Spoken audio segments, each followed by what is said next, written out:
Welcome to my yearly attempt to get into a bulge game in December. This year I'm starting a bit late. December 16th is a big day. Tried to shoot for that, but didn't quite make it. But I think I'm going to get it going here. And just to start out, there are bulge games. I've played bulge games my entire life. I do actually, you see, I have what many consider the original classic here, Battle of the Bulge, 1965. That's the one I played as a teenager, uh, which is a classic. I look at this, and this brings back memories here. The map, even, it's different. But that's not what I'm playing this year. It's been a while since I played it. Actually, real quick, there is Panzer Battles, Panzer Campaigns from WDS, War Game Design Studio.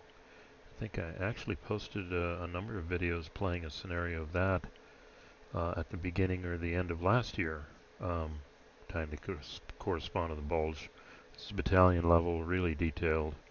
I have a number of Tiller WDS games that I'd love to get back into or run in parallel to regular board games.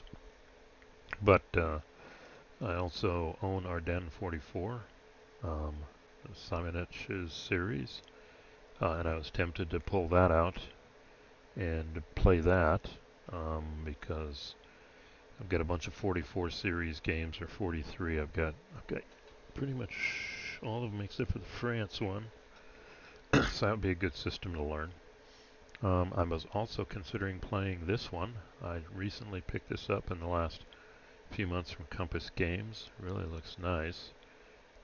So I was skimming the rules there. It seemed manageable.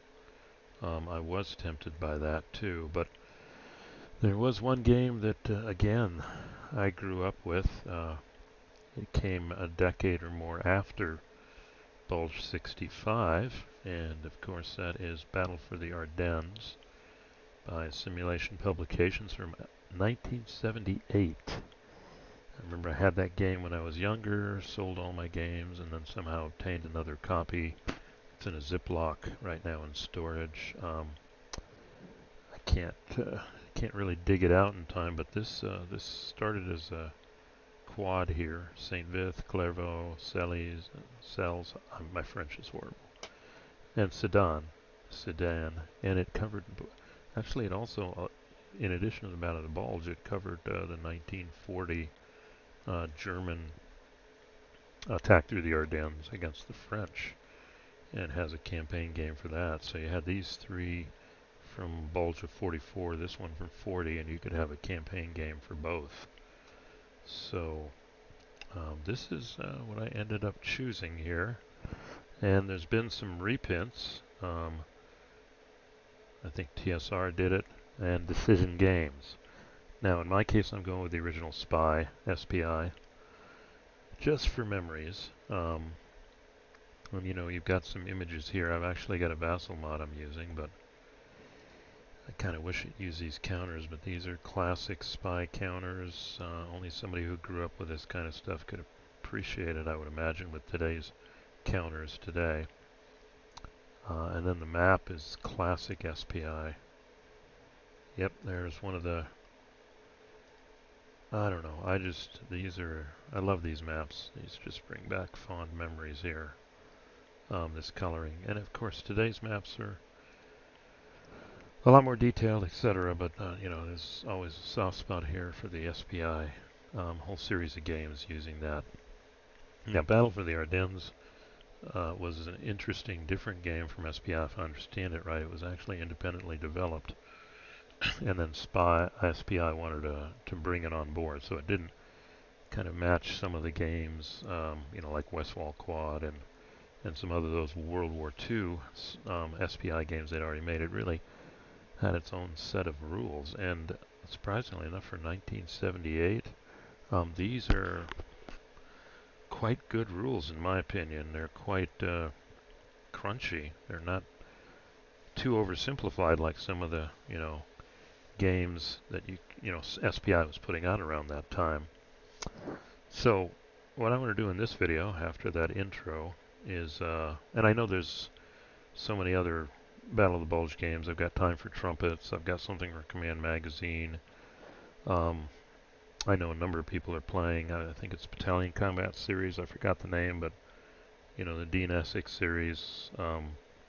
Yeah, BCS series, and I know there's some SCS ones over there too, and Ardennes 44. I think I forgot what they called it. So, not downplaying any of those. I'm just sharing the ones I was exposed to, and like I said, this one's always had a soft spot for me here. So this year I'm going to dabble with this game here. And so for the remainder of this video, yeah, it's all here.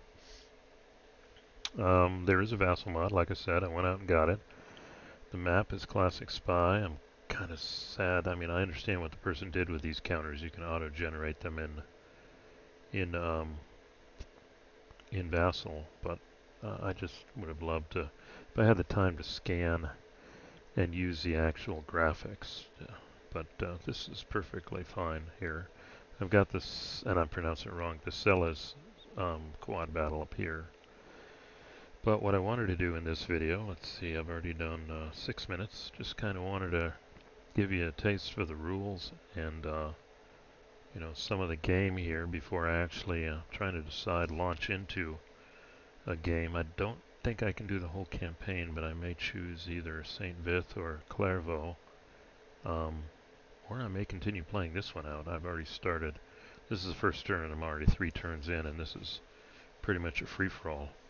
And actually, Revolution Games has a game titled just Celes also, which has good reviews as a beginner game. But let's go ahead and take a look at Battle for the Ardennes, and you do see the 4 quad games, and there are campaign game for both 44 and 40. And the counters are pretty simple. You've got combat factor, movement factor. The unit identifier is important because there's a divisional integrity rule. So if all the units in a division 3 are in the same attack, you get a 1-column shift, and if they're all stacked together, we'll see it, you get a 1-column shift in defense. So, and again, we're talking 1978 here. So, that's interesting. So we got divisional integrity. We've also got artillery units, and you've got to work with them. They can be in battery or out of battery. Obviously, when they're in battery, they can fire, but they can't move. When they're out of battery, they can move, but they can't fire. And there's a timing issue with the sequence of play on that, which you've got to get correct, so they aren't they don't become useless here. We got march mode markers, so when units want to strategically or road move, you have to mark them, and the rules are can't be adjacent, can't stack. Kind of reminds me of Library of Napoleonics battles I'm playing. Blowing bridges, building bridges is a big component of this game. We got out of supply, we got some air power, German air power, and Allied air power. They can do some stuff. Improve positions, units can dig in. They can disperse. The campaign game, I think the Allies can do air supply, which is helpful because when units become isolated, they start losing a step. So let's look at the sequence of play here, and you'll see that nuance I was talking about with at least artillery and march mode. So I'll zoom it in here a little. Basically, yeah, every player turn begins with mutual supply determination. The Germans actually have a supply shortage table, which, let's see. Yeah, here it is. Let me pull that across here. It's in the Vassal mod. And we see it broken out by scenarios and times here. So like the Celes one I'm playing here, every turn after the first turn, the Germans roll, and on a 4 through 6, they roll again here. And these units are out of supply for the turn, which I think is basically say they move at half and they attack at half. But you also see it here for St. Vith, the Clairvaux scenario, and the campaign game too. So this is a consideration here. Then the air power phase. Air power can help with defense or attack, with column shift, but they can also do this interdiction, which is interesting, where they take the road out of commission for a supply point of view, and they can potentially disperse units that are on a road. And if they're in march mode, they can even lose a step. So air power is a concern there. And then you do see the actual movement phase. They can build improved positions, start building improved position in bridges. This is the only time batteries can change their mode voluntarily from in battery, out battery. This is the only time that units can voluntarily go into march mode or drop out of march mode. Now combat may have an effect on this and force them out, but then there's movement. And it really is slow going if you're not on the roads, especially for mechanized units. There's a separate for mech units versus let's see what we got here. Yeah, weather table, hold on. So here it is, terrain effects. So you do see here we've got mech units and non-mech. In parens are special times. Normally it's these movement point costs not in parens. But like in this game, on the 17th, ground freeze takes effect. And so you use these lesser ones in parens. And you do see that mech units slow down pretty fast with broken and light woods. You're seeing movements of 6, maybe 5, and then non-mech is 3. So they can get slowed down if they're not on a road. So the roads are pretty much channeling. Towns and cities help the defender out. West wall helps the Germans. River hex size halved when attacking across. There are ford hex sizes too. And bridges. Yeah, and there's parens. So it can be slow going. Here you see a blown bridge. Okay. So you have to decide that, and then you're in the movement segment. And then we go in the combat segment. It's voluntary, not required. You can be selective. Artillery can add to the attack and to the defense as long as they're in battery and in range. And I think in general it's 2 or 3 hexes range. And then continuing on, we see that then we've got a whole bridge phase. This is where you can attempt to blow bridges, or bridge markers are finished building too. So for a game from this time period, that's pretty complex, pretty impressive here. We look at movement, pretty much standard, like I said, mech and non-mech. You can move into a Zoc, then you have to stop. You can leave a Zoc, but only to a non-Zoc hex, and then re-enter. And you have to pay 1 movement point to leave an enemy Zoc, and movement points are precious. And mechanized units can ignore artillery unit zones of controls. So, and you can always move 1 hex. And there you go, totally. If you're out of supply, have movement, rounding fractions up. Okay, and then artillery movement. If you're out of battery, you can move. And you can only do it voluntary then. So you do see the limitations there. Then we have terrain. Like I said, there's a separate column for armored or mech and non-mech. Actually, armored infantry, interestingly enough, for the turn can say, I'm going to be infantry and only have a movement point cost, movement points of 3, but then they move on the non-mech chart. So that's another way. So apparently they can either move as mech and get their full 5, but pay mech costs, or they can move as 3 but move with non-mech costs. So that's a interesting shift there for armored infantry, they call it. And they can cross unbridged river hex sides, uses all their movement, but a unit moving mech or an armor unit has to cross at a bridge. Let's see what we got here. Yeah, lesser costs with the freeze. Here's the armored infantry special movement I talked about. Here's march mode movement, where you can move faster if you put yourself in it, but there's some limits here. Got to be on a road, can't be stacked with anybody, can't be an enemy Zoc, zone of control. got to have a movement point allowance of more than one, and if you're out of supply, you can't do it. And this is a good way to get people up to the front. All mechanized units get a 3 times multiplier. So roads only cost 1 MP, period, no matter which movement you're doing. It's just if I'm doing march mode, I get 3 times for mechanized units. German, French are twice, and then American and British non-mech units are 6 times, representing trucks, like these units. Those are non-mech, so if they go in march mode, they can move 18. But you got to be on a road, and here's the things. You can't stack, you can't be adjacent. These two are in opposite roads. You can move through what they call a combat mode units who aren't in march mode.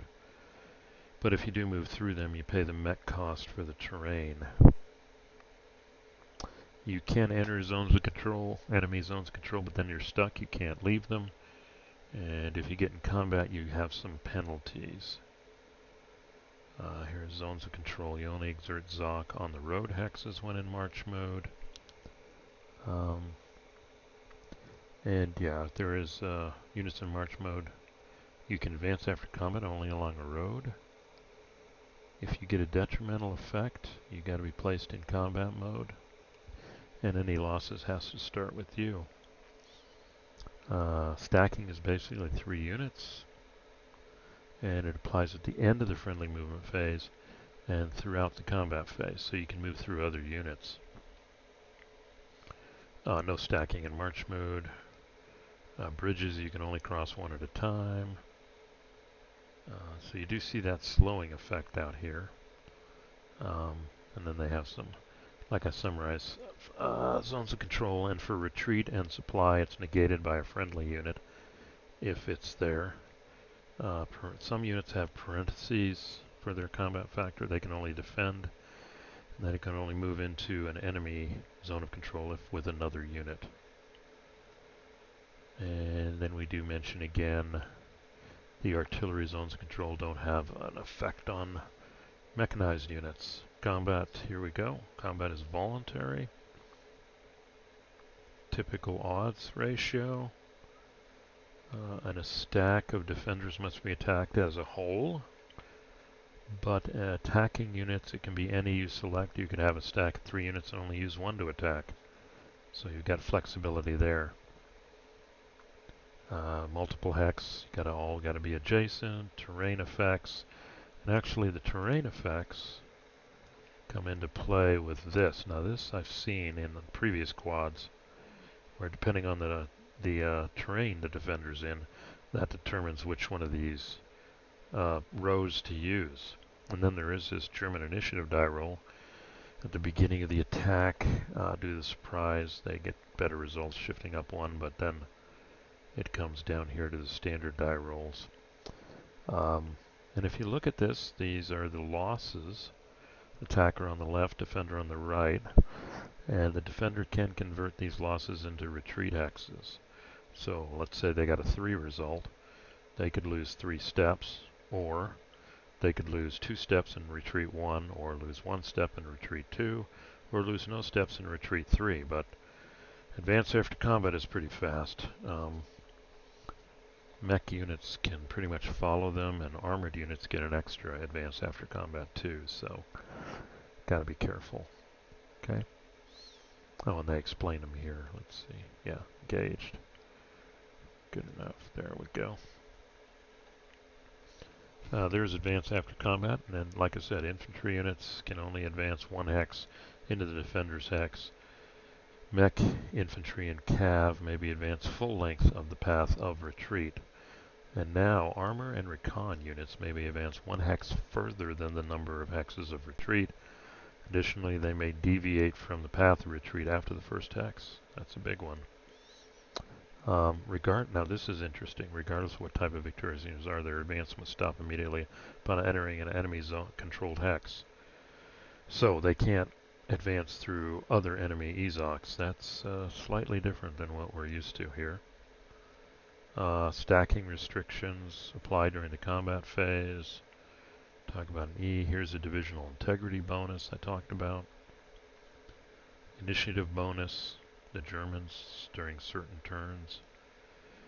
Then we have the artillery. They can both add to an attack and add to defense, and they can do just a barrage attack. Similar, we've seen in other SPI games. And then, yeah, and as long as they aren't adjacent, they don't get the detrimental effect. But there has to be a friendly unit adjacent to even do a barrage attack, I guess, for spotting. Let's see. And normally you're only allowed to apply one artillery unit per combat, except for the Germans in the beginning of certain scenarios where they can pile on all artillery units in range. Barrage attack by itself, 2 or 3 result. You got to have that at least. Here's the combined attacks. Final protective fire here. Yep, defensive strength. And let's see. And if an artillery unit is attacked while in battery, it uses SPF, strength for defense. Out of battery, it has a defensive strength. And we did talk about battery status here. Must be placed in battery to fire, out of battery to move. And then supply is made during that first phase of the player turn, and it applies for the rest of it. And supply is basically 4 hexes to a road, and then from the road to a supply source. And it's not 4 MPs, it's 4 hexes. So all these are, yeah, let's take this guy for example. He's not on a road hex, but, 1, 2, and then off we go, wherever the supply sources are. So 4 hexes to a road, and then any terrain, and then from that to a supply source as defined by the scenario. Artillery zones of control do not block the tracing of supply lines. Nice. And then they talk about the German supply sources, basically the edge of the map. And then let's look at out of supply and isolation. And there's a difference there. Unit can be out of supply and it just operates not at full efficiency. Unit that is out of supply attacks at half strength and it moves half. Round fractions up. Defense strength unaffected. Okay, so if you're out of supply, your attack and your movement are halved. Now a unit that's isolated, which we have to define here, an isolated unit, all 3 of the following: unable to trace a supply line, so it's out of supply, totally surrounded by enemy units or zones of control on all 6 adjacent hex sides. That's the big one. And then more than 3 hexes from a friendly supplied unit. That's interesting there. But that eventually becomes Baston, for example. But then the Allies can do air supply. But when you're isolated, then that is problematic here. Its defensive strength may never be reduced below 1. Isolated may not attack, defends at half strength, and may not move. Well, it's trapped by Zox. So it's defending at half. That's a good chance then to reduce, and take a shot at, eliminating them. And so that's isolated. Then we talk about the German supply shortage, and I showed you that chart there. And then bridges are a big thing. You can both build bridges and blow bridges up. And basically you start in the build phase, put it on, and it takes a certain amount of times. Any unit can do it in general, but in the Bulge 44, only German engineer units, which would probably be this. Yeah, that's motorized engineer. They could build a bridge if they needed it. Unit with a bridge building arc around it may only be moved or may not be moved. So you got to stay there and build it. May not attack. Bridges may be built across a hex side that's got enemy controlled hex. And if an enemy unit becomes adjacent to them, they have to stop building. Bridge blowing, and that's pretty much a roll. 1 to 3, it's destroyed. And I think if you're adjacent, then it's a 1 to 4. If an engineer unit is attempt to blow a bridge or a unit of any type is adjacent to the bridge hex side, 1 to 4. So you can blow from 2 hexes away. And that's important for the Allies. And they give you an example here, blowing up bridges, improve positions. Just give you a 2-column shift like a town. They have to be occupied. Again, they're built and during the build phase, and then at the end phase, as long as they haven't been attacked during the ZOC, then they appear also. And then we got air power. Okay, let's see. A player may not use more than 1 air point for the same exact operation in a game turn. No more than 1 interdiction may be made against the same hex, and also add to. So we got our air interdiction, and there is a table for that. Yep, there it is. So add 1 if all units are non-mech, which, yeah, increasing. This is kind of an interesting split here. You roll a die and then you go across and everything applies. Interdicting means it's not a road hex anymore. And then if there's a unit in the hex, could be lose 1 step dispersed or dispersed. And if you're dispersed, you can't move. Subtract 2 if a unit in the hex is in march mode. There we get the idea of strafing columns right there. So be careful where you go in march mode here. And then you've got typical combat support. Let's see. And then the air supply for the campaign game, for the Allies, reinforcements. And then they've got optional rules, forced march, elite troops, infantry truck pools. Okay, so that's kind of a brief through the rules here, and I'm already at 27 minutes. But what I come out of this is this game has meat to it. So, you know, they're simulating a lot here, the interrelationships. So this game is, you know, it's I don't know what I want to say. It's crunchy, it's meaty. It feels like you've got a lot of decisions to make, and it simulates to a reasonable extent, you know, what actually is going on. So looking here, we look at the scenarios, and this got a lot of nice stuff. This is almost like a campaign study that for the whole game when you read it. Here's the diagrams of the actual attack. Here's the St. Vith battle folio. Here's Clairvaux, I think that's how you pronounce it, and the approaches to Bastogne. And then, you know, different rules for each. Here's the one I've got on the board here, Selles. And the Germans are kind of coming up here and rushing for the Meuse.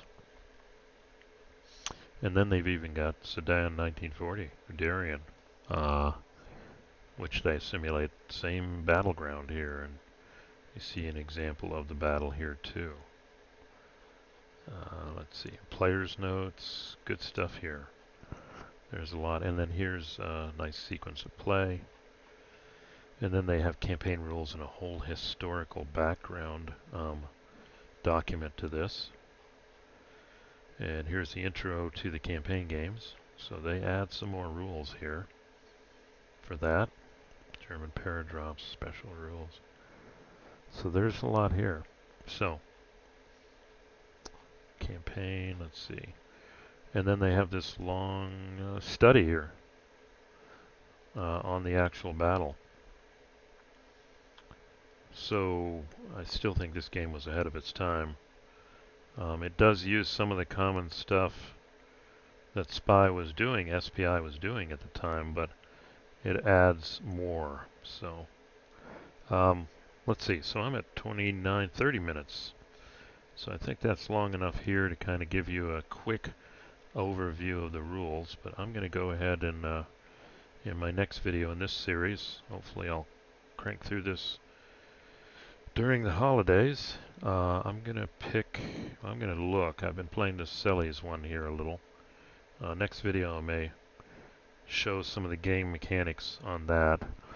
But ultimately, I think I'm going to end up picking either St. Vith or Clairvaux to play, do a playthrough too during this bulge time, and do some videos on that. So anyway, with that being said, hopefully this piqued your interest on actually a good game from 1978. Take a look at it. You got the BGG side.